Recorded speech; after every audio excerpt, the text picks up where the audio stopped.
Dear God, things are getting pretty tough down here. Man, I remember when the most we had to worry about was what kind of cereal mom bought and if it had enough sugar.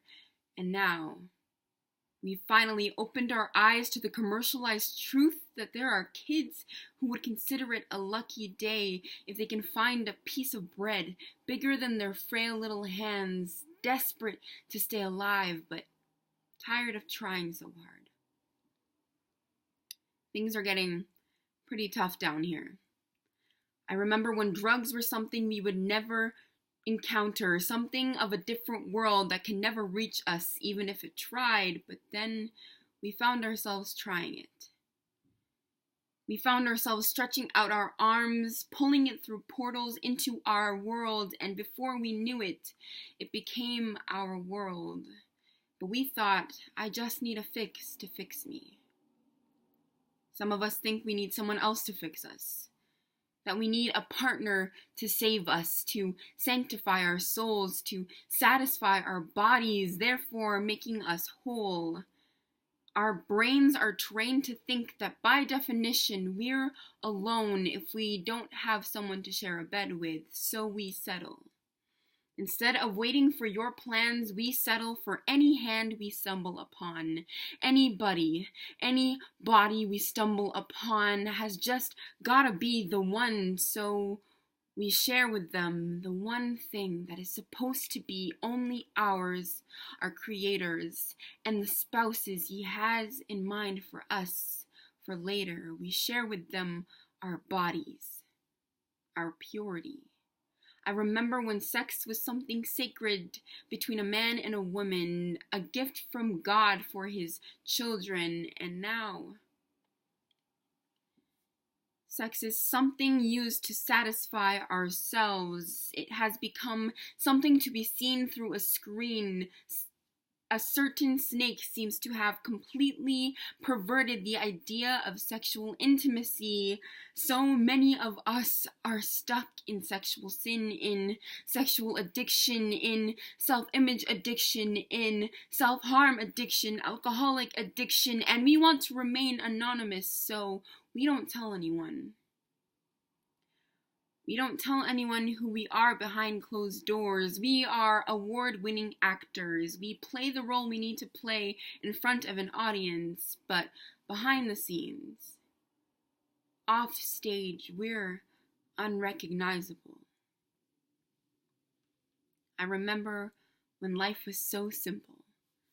Our everyday itinerary was wake up and have fun. We made the most of our days. We could run around for hours with the wind in our hair and with dirt also in our hair. We could run for hours. We were unstoppable. And now we're trapped, God. We don't know how these chains even got on our wrists, but it's like they're getting tighter with every twist. Every time we try to escape, we're bombarded with more metal to keep us locked in, to push us deeper into ourselves, in our solitary confinement. And we're so comfortable in our confinement, so we make ourselves at home in our solitude, and we bring this attitude into our homes, into our families, no longer families, because everyone just wants to be alone. Now we live in houses, not homes, with locks on every door. I remember when our parents dragged us to church every Sunday against our will, when all we wanted to do was stay home and watch Nickelodeon in our PJs. And now we finally understand that we're so blessed. We're so blessed to live in a place where we might get looked at sideways for going to church, but hey, at least we're not being killed.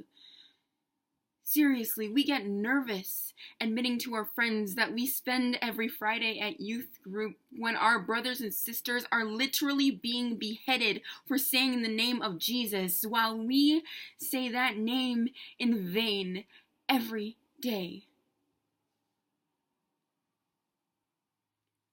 I remember when we had the nerve to hate our houses, talking about it's too small or too old or not nice enough, acting like we ain't blessed enough, while there are people, actual people living on the streets that we walk on every day.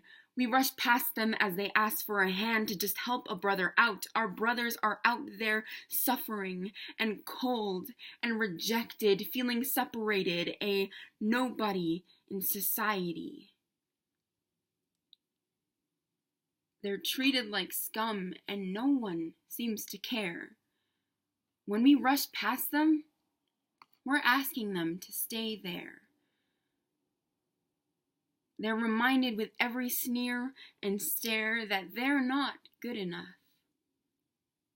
And just the cherry on top, we judge them for using our generous donations for something to help them forget that they don't have a home to go to after a bad day.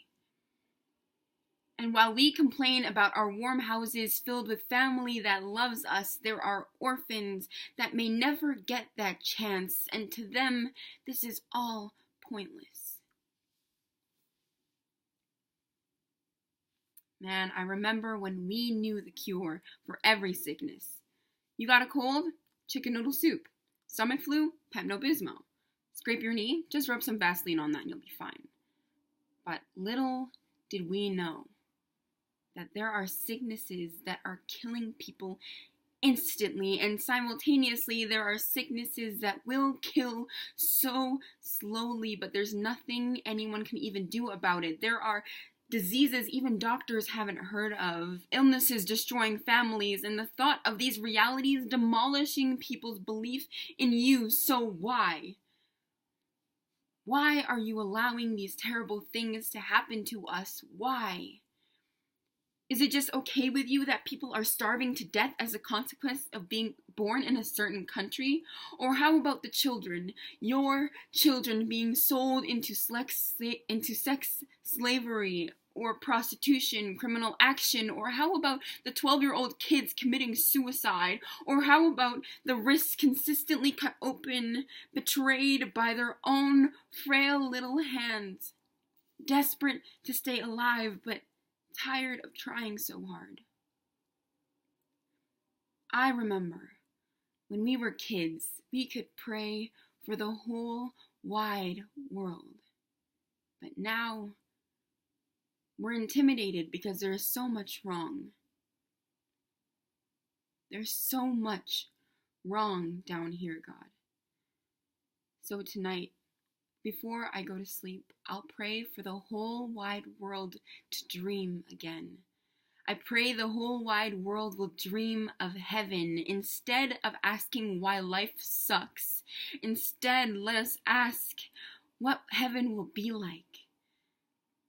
Dear God, what's it like in heaven? What's it like in your kingdom? Is it like everyone says it is? Are there streets of gold for us to walk on? Is all the darkness really gone? Is there really no fear? No fear of fatality, no death, no misery, no mourning, no guilt, no shame in the morning, no nights of regret, no more night terrors, no more twisted thoughts being whispered in our ears? Is there really no depression, no oppression, no imprisonment, no more solicitude? Will we really be free? God said He has heard the groans of His people. Life sucks sometimes, but we need to remember that it's simply because we don't belong here. Life isn't meant to be perfect here. To really crave freedom, suffering must come first. We're groaning because we're homesick. He knows life sucks sometimes, but the time is coming when our Father will return to bring us home. Home where we can run around for hours with the wind in our hair, unstoppable. But heaven is more than just running through the grass. There is no sickness. No poor or hungry, no loneliness, no solitary confinement, only freedom. So as you're getting our rooms ready in heaven, we cross over to your freedom, to your peace that consumes us, that sanctifies our souls, no longer slaves, but completely yours.